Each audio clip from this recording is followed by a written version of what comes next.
আমরা প্রায় দেখি বাজারের মিষ্টির দোকানগুলো আমার হিন্দু ভাইদের। তারপরে যে বারবার শপ, চুল কাটে যে নাপিত, অধিকাংশ নাপিতের দোকানে কারা? আমার হিন্দু ভাইরা। তা আপনি চুল কাটতে পারবেন কিনা? তার দোকান থেকে দই মিষ্টি কিনতে পারবেন কিনা?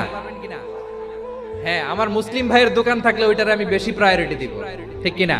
কিন্তু যদি তাদের সার্ভিস নিতে চান, প্রোডাক্ট নিতে চান, পারবেন। তার দলিল সহিহ বুখারী, আম্মা জান আয়েশা রাদিয়াল্লাহু তাআলা আনহা বলেন, আমার নবী, পেয়ারা নবী এক ইহুদির কাছ থেকে জব কিনেছিল, জব, বার্লি, যেটা দিয়ে রুটি বানায়।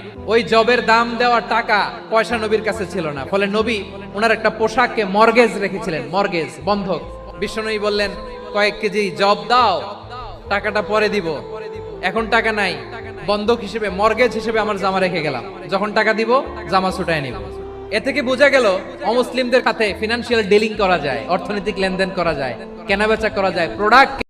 আমরা প্রায় দেখি